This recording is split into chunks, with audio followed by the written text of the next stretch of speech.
I've never had a cancer specialist or any doctor invite me into his private chambers, but that's where this video took place, was in his private chambers.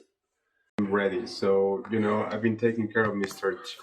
Trester. He's a Yeah, a lot of people don't know this about me, but after a long time of just abuse, and I wanted to die, and I was like praying to die, and suddenly I had terminal cancer.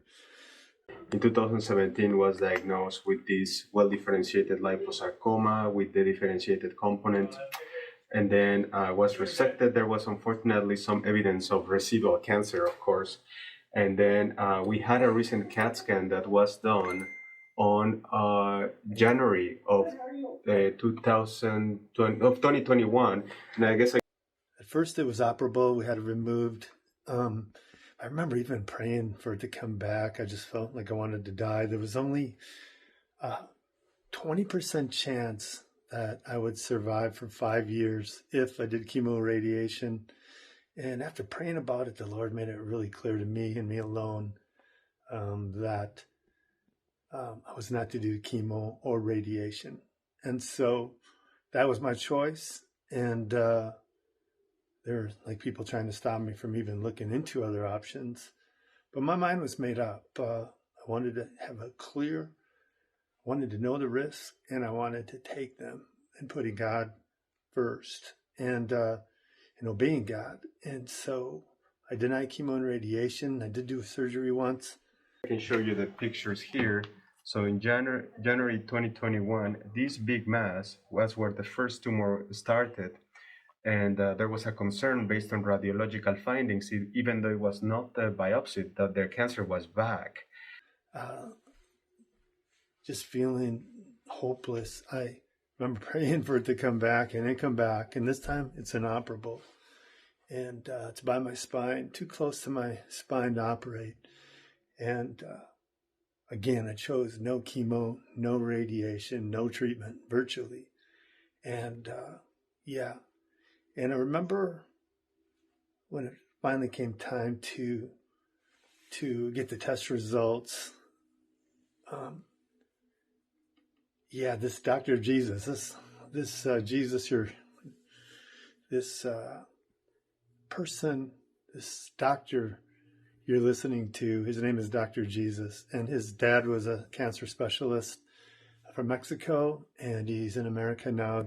And we actually, we offered him radiation, we offered him chemotherapy. He decided not to do that, and just to observe and, with a good attitude and praying to God, this will get better. And actually the CAT scan from June 0706 showed that this mass is no longer present. We didn't do surgery, we didn't do chemotherapy, we didn't do any radiation, and apparently it's gone. I would like, however, to continue the scans every 3 to 4 months to make sure it's completely gone. But for now, I think this is a great improvement, even without any treatment. Of interest, also, the radiologist who read the recent CAT scan showed. He was puzzled because he called it satisfactory postoperative appearance, like if he had the surgery done. Oh, he thought he had the surgery done. Yeah, he thought he had the surgery done. He compared the previous CAT scan to this one, and he thought he had surgery. So he did once, but not this time. Exactly, but not this time. Exactly, we compared this one to the other one. So everything looks stable, and they call it no suspicious by criteria of the imaging. Okay. So in fact, they call it, this is probably related to the prior surgery. So he was really puzzled. He called it postoperative changes, like if he had surgery, but nothing like that happened, and there was also no recurrent or significant residual soft tissue density. So apparently it's all gone based on the CAT scan. Okay. However, we want to keep watching that. Sure. And I think this is great news. I'm very happy for you. I Thanks. think this is a miracle. I don't see this. I'm glad you said that, because it is. He needs Cancer to don't go away. Well, yeah, you deal with it all the keeps time. going. So Yeah, this is very rare. But I'm very happy for you. Yeah, Thank you. Thank God. But we're gonna keep watching it. Yeah, Mhm. Yeah. that's it. Yeah. cancer specialist, and he did not like the fact that I was not going to get surgery, that I was not going to do chemo and radiation, and his office.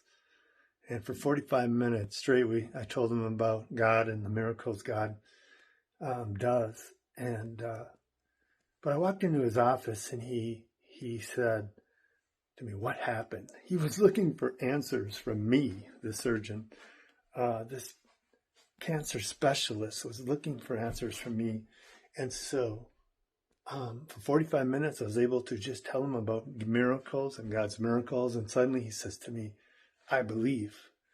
And I believe we led him to the Lord that morning. And from there, he brought us into his private chambers where he showed us these clips and the pictures, the images of the cancer there and then gone. And pretty amazing what God can do. I got healed. I believe that when I heard that I had cancer and then it was inoperable, and I realized I wanted to live for my kids, I went to 3 different churches that believed in healing, that really believed in healing. And they all 3 of them anointed me with oil. They anointed me with oil, and they all got the same word from me: "You are healed to declare the works of the Lord." And so I began to believe that over the word of my ex-specialist, over my cancer specialist.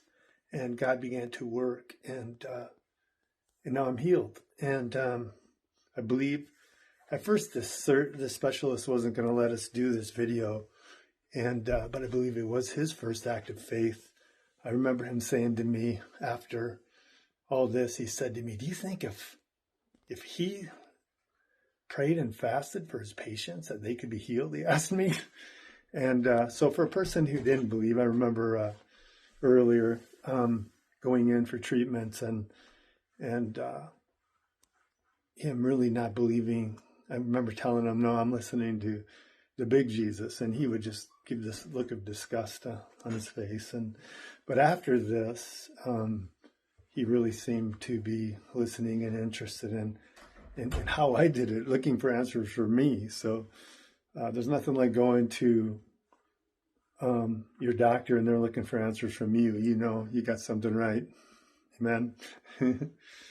But now I'm healed to declare the works of the Lord. I've had many, many tests, many scans, and I'm clean, I'm clear, and I'm healed. Thanks to Jesus and what he's done for me. Amen. Love you, friends.